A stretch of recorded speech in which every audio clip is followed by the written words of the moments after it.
UP board class 12 के प्यारे विद्यार्थियों, स्वागत है रिस्पॉन्सिव क्लासेस में। सामान्य हिंदी का मॉडल पेपर है जो आपके 18 फरवरी 2026 की बोर्ड परीक्षा के लिए बहुत बहुत ही महत्वपूर्ण है, क्योंकि यहाँ जो हमने इम्पोर्टेंट सभी प्रश्नों को लिए हैं जो आपके बोर्ड परीक्षा में बार बार रिपीट हो रहा है और बोर्ड परीक्षा में आपको सेम ऐसे ही प्रश्न देखने को मिलेंगे।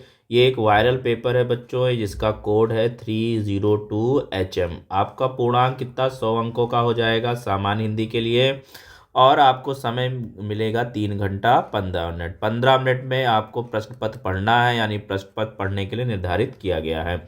अगर आप पूरा मॉडल पेपर शुरू से अंत तक देखते हैं तो ज़रूर आप 95+ मार्क जरूर स्कोर कर पाएंगे। बहुत ही इम्पोर्टेंट मॉडल पेपर है ये। तो बच्चों कुछ सामान्य निर्देश की हम बात करें तो प्रारंभ के 15 मिनट परीक्षार्थियों को प्रश्न पत्र पढ़ने के लिए निर्धारित किया गया है, और इस प्रश्न पत्र में बच्चों 2 खंड है। दोनों खंडों के सभी प्रश्नों के उत्तर देना अनिवार्य है। सबसे पहले हम खंड का देखेंगे, और उसका पहला प्रश्न है पहले का निंदा रस निबंध के रचनाकार हैं।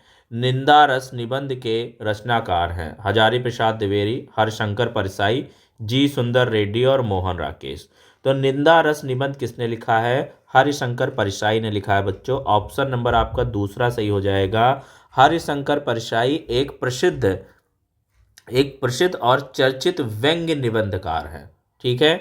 और बच्चों मैं आपको बता दूं, जो हजारी प्रसाद द्विवेदी हैं ये जो है ये भी निबंधकार हैं, लेकिन ये ललित निबंधकार हैं। और इनकी जो रचना है अशोक के फूल, इनकी रचना है हजारी प्रसाद द्विवेदी की अशोक के फूल, जो कि एक निबंध है। और मैं आपको बता दूं कि आप कमेंट करके बताएंगे। चलिए आप कमेंट करके बताएंगे बच्चों, कुटज किसकी रचना है? कुटज किसकी रचना है, ये आपको कमेंट करके बताना, ये भी पूछा जाता है। अगला प्रश्न हम आ जाएंगे, पहले का खा है। आनंद कादम्बनी पत्रिका के संपादक थे। आनंद कादम्बनी पत्रिका के संपादक थे तो बद्री नारायण चौधरी प्रेमगंज थे। बिल्कुल याद रखेंगे, आनंद कादम्बनी पत्रिका किसने संपादित किया था? बद्री नारायण चौधरी प्रेमगंज ने। ऑप्शन नंबर दूसरा आपका सही हो जाएगा।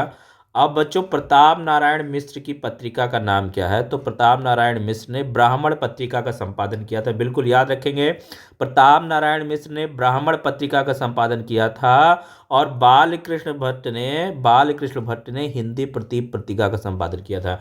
हिंदी प्रदीप किसने लिखा है? पत्रिका किसकी है? तो बालकृष्ण भट्ट की है। और भारतेंदु हरिश्चंद्र की जो पत्रिका है वो कविवचन सुधा और हरिश्चंद्र मैगनीज इन्होंने निकाली थी। कविवचन सुधा और हरिश्चंद्र मैगनीज इन्होंने निकाली थी।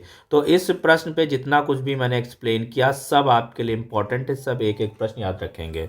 फिर हम यहाँ पे देखेंगे बच्चों गा वाला है। अगला प्रश्न है बच्चों पहले का गा वाला, क्या भूलूं क्या याद करूं किस विधा की रचना है? क्या भूलूं क्या याद करूं कौन सी विधा है? तो ये बच्चों एक आत्मकथा है। क्या है बच्चों? ये आत्मकथा है। ऑप्शन नंबर तीसरा सही हो जाएगा, इसको याद कर लीजिए। क्या भूलूं क्या याद करूं, ये एक आत्मकथा है। अब बच्चों आप कमेंट करके ये बताएंगे कि क्या भूलूं क्या याद करूं आत्मकथा किसने लिखी है। बहुत इंपॉर्टेंट प्रश्न है ये, आप प्रश्न बताएंगे ये किसने लिखी है, एक कमेंट आप जरूर करना, क्योंकि ये भी इंपॉर्टेंट है, आपकी परीक्षा में पूछा जाएगा। घा वाला प्रश्न है बच्चों, शिक्षा का उद्देश्य निबंध के लेखक है। शिक्षा का उद्देश्य निबंध के लेखक हैं तो डॉक्टर संपूर्णानंद जी है। ऑप्शन नंबर बच्चों दूसरा आपका एकदम सही हो जाएगा। शिक्षा का उद्देश्य डॉक्टर संपूर्णानंद ने लिखा है। और रामचंद्र शुक्ल की एक रचना का नाम बताइए। तो बहुत इंपॉर्टेंट रचना है जो उनकी निबंध है, रामचंद्र शुक्ल की चिंतामणि निबंध है। बिल्कुल ये भी याद रखेंगे, रामचंद्र शुक्ल की चिंतामणि निबंध है। और महावीर प्रसाद द्विवेदी की सबसे इम्पोर्टेंट पत्रिका का नाम याद रखेंगे। महावीर प्रसाद द्विवेदी की सबसे इम्पोर्टेंट पत्रिका है सरस्वती पत्रिका। बहुत बार परीक्षा में पूछा गया है, इसको भी याद रख लेंगे। सरस्वती पत्रिका का संपादन किया था इन्होंने। किसने? महावीर प्रसाद द्विवेदी ने। ठीक है, बढ़ेंगे अगले प्रश्न। हजारी प्रसाद द्विवेदी का उपन्यास है। अगला प्रश्न है, हजारी प्रसाद द्विवेदी का उपन्यास है। मृगनयनी, पुनर्नवा, गोदान, त्यागपत्र। तो बच्चों हजारी प्रसाद द्विवेदी का जो उपन्यास है वो आपका पुनर्नवा है, याद रखेंगे। ऑप्शन नंबर दूसरा आपका सही हो जाएगा, पुनर्नवा। और जो मृगनयनी है बच्चों, ये वृंदालाल वर्मा का है। बिल्कुल, मृगनयनी उपन्यास किसका है? तो ये वृंदावन लाल, याद रखेंगे, वृंदावन लाल वर्मा जी का है, वृंदालाल वर्मा जी का है उपन्यास मृगनयनी। और गोदान तो आपको बच्चों बताइए मुंशी प्रेमचंद का है। और त्यागपत्र उपन्यास किसका है? तो जैनेन्द्र कुमार का है। बिल्कुल, पुनर्नवा किसका है? हजारी प्रसाद द्विवेदी का। फिर दूसरे का वाला प्रश्न है बच्चों, कामायनी महाकाव्य के रचयिता हैं। कामायनी महाकाव्य के रचयिता है, तो बिल्कुल ऑप्शन नंबर दूसरा सही हो जाएगा बच्चों, जयशंकर प्रसाद। कामायनी महाकाव्य किसके द्वारा लिखा गया है? जयशंकर प्रसाद के द्वारा। ठीक है। और सुमित्रानंदन पंत को हम क्या बोलते हैं, ये भी ध्यान रखिएगा, बहुत इंपॉर्टेंट चीज़ बता रहे हैं आपको। सुमित्रानंदन पंत को हम प्रकृति का सुकुमार कवि कहते हैं। प्रकृति का सुकुमार कवि बोलते हैं। ठीक है, प्रकृति का सुकुमार कवि बोलते हैं किसको? सुमित्रानंदन पंत जी को। ठीक है। और महादेवी वर्मा का जो नाम है, इनको हम आधुनिक मीरा के नाम से जानते हैं। किस नाम से बच्चों? आधुनिक मीरा के नाम से जानते हैं, इसको ध्यान रखना। ठीक है, बहुत इंपॉर्टेंट चीज़ बता रहे हैं। फिर चलिए बढ़ते हैं अगले प्रश्न में बच्चों। निम्नलिखित में से खा वाला प्रश्न है, निम्नलिखित में से कौन सा कवि छायावाद का नहीं है? कौन सा कवि छायावाद का नहीं है? तो जगन्नाथ दास रत्नाकर जी छायावाद के कवि नहीं हैं। तो ये किस काल के कवि हैं? तो जगन्नाथ दास रत्नाकर जी ये आधुनिक काल के कवि हैं।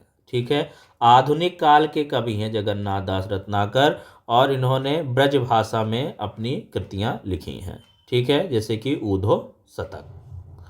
तो इस प्रश्न का सही उत्तर हो जाएगा आपका जगन्नाथ दास रत्नाकर। बाकी सूर्यकांत त्रिपाठी निराला, महादेवी वर्मा और जयशंकर प्रसाद, ये तीनों ही, यानी प्रसाद, पंत और निराला, प्रसाद, पंत और निराला।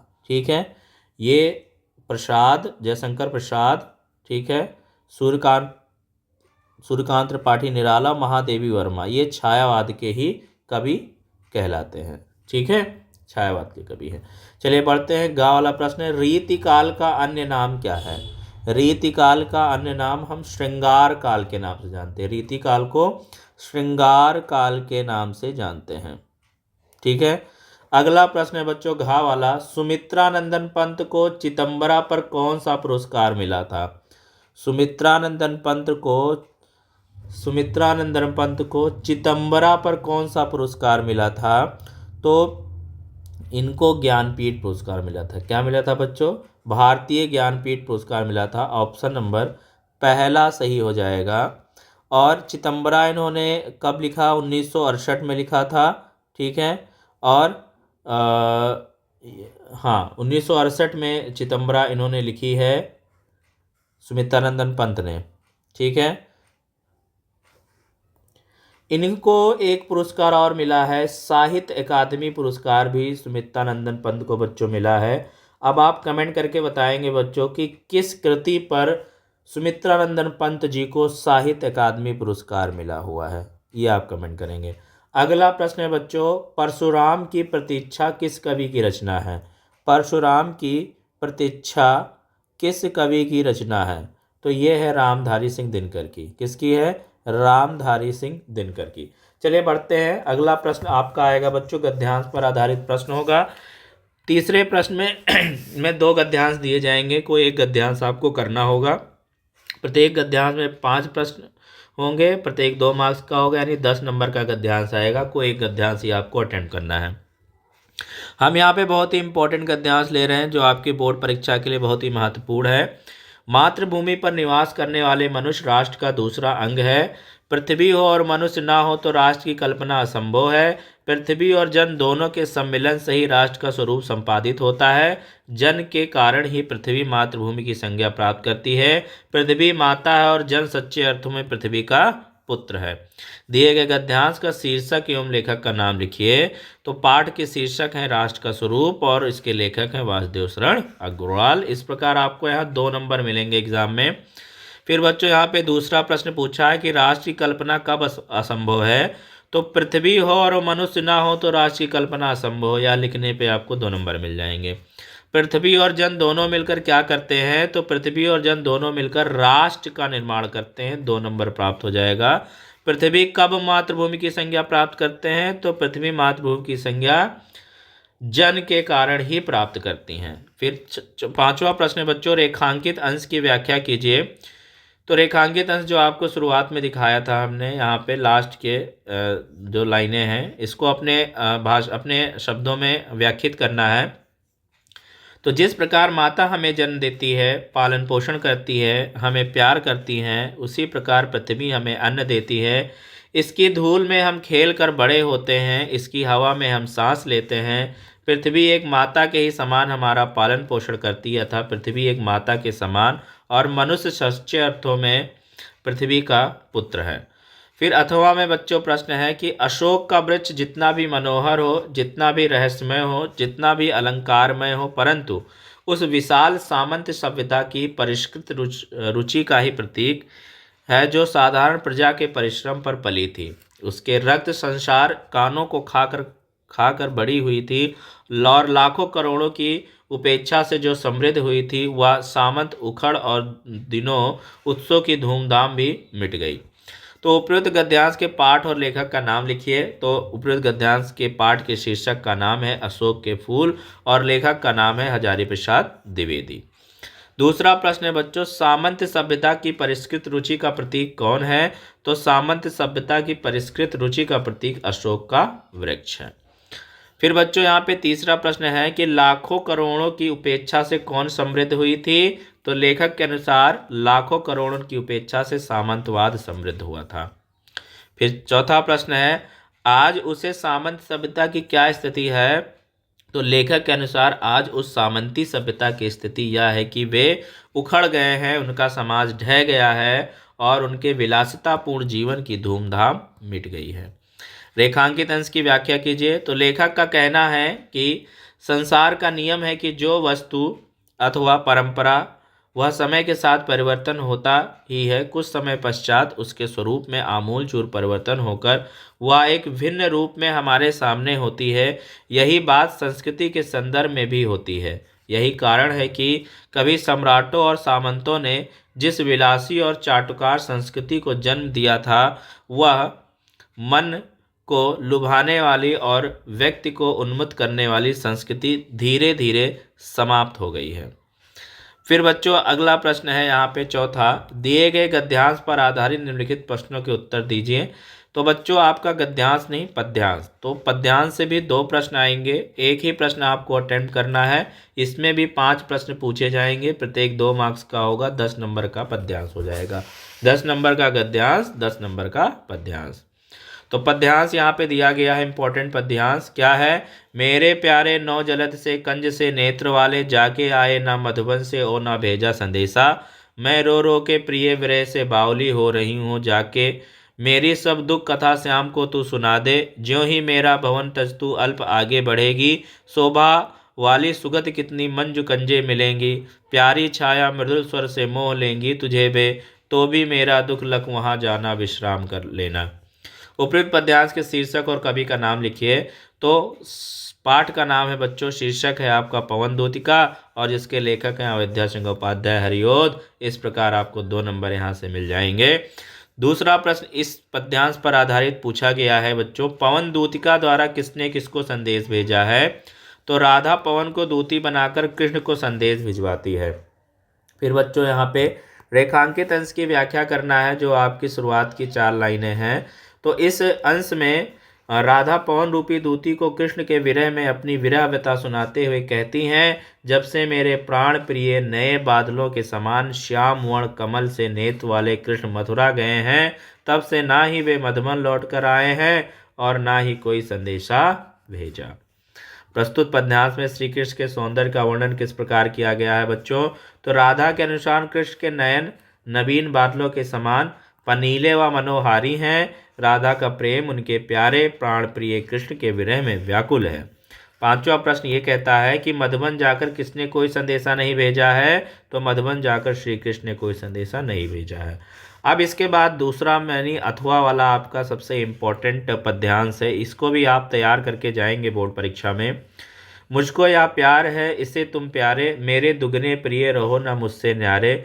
मैं इसे न जानूं किंतु जानते हो तुम, अपने से पहले इसे मानते हो तुम भ्राताओं का प्रेम परस्पर जैसा, यदि वह सब पर हो यों प्रकट हुआ है वैसा, तो पाप दोष भी पूर्ण तोष है मेरा, मैं रहूं पंक्तिलता कदम कोश है मेरा। तो प्रस्तुत पद्यांश के पाठ और कवि का नाम बताना है बच्चों। तो पाठ का नाम है कैकेयी का अनुताप और कवि है इसके मैथिली शरण गुप्त।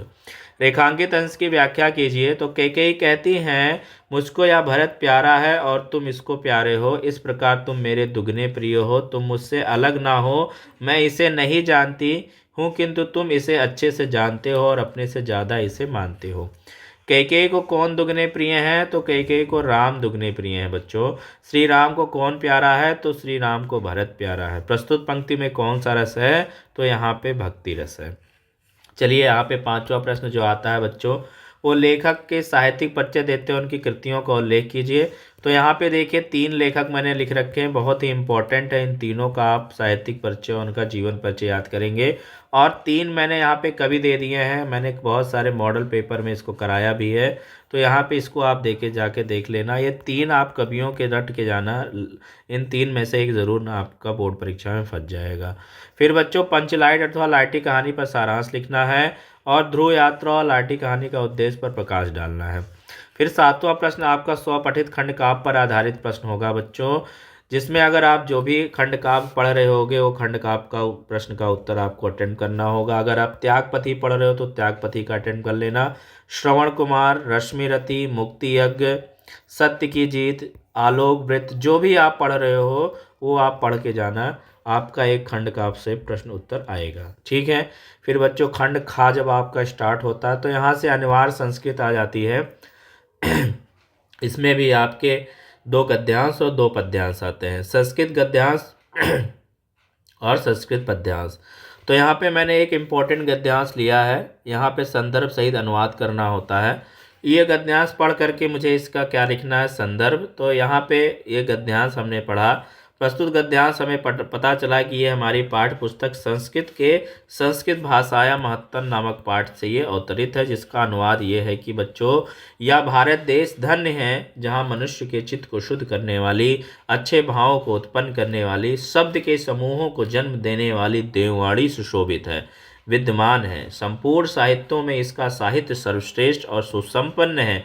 यही भाषा संस्कृत नाम से भी संसार में प्रसिद्ध है। हमारे रामायण, महाभारत आदि ऐतिहासिक ग्रंथ, चारों वेद, समस्त उपनिषद, 18 पुराण तथा अन्य महाकाव्य, नाटक आदि इसी भाषा में लिखे गए हैं। ये इसका हो गया बच्चों अनुवाद। इस प्रकार आपको यहाँ से 7 नंबर मिल जाएंगे, 2 नंबर संदर्भ के और प्लस 5 नंबर आपके अनुवाद के।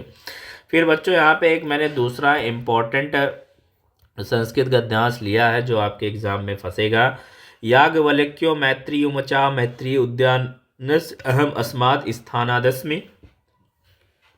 तो ये आपका गद्यांश पढ़ लेंगे बच्चों, और उपयुक्त गद्यांश को पढ़ करके हमें इसका संदर्भ लिखना है। तो प्रस्तुत गद्यांश हमारी पाठ्य पुस्तक संस्कृत के आत्मज्ञ एवं सर्वज्ञा नामक पाठ से ये अवतरित है, जिसका अनुवाद है याज्ञवल्क्य ने मैत्री से कहा, मैत्री मैं इस स्थान से ऊपर जाने वाला हूँ, अतः तुम्हारी संपत्ति का इस दूसरी पत्नी कात्यायनी से बंटवारा कर दूँ। मैत्रेयी ने कहा, यदि सारी पृथ्वी धन से परिपूर्ण हो जाए तो भी क्या मैं उससे अमर हो जाऊंगी। याज्ञवल्क्य बोले, नहीं, तुम्हारा भी जीवन वैसा ही हो जाएगा जैसा साधन संपन्नों का जीवन होता है।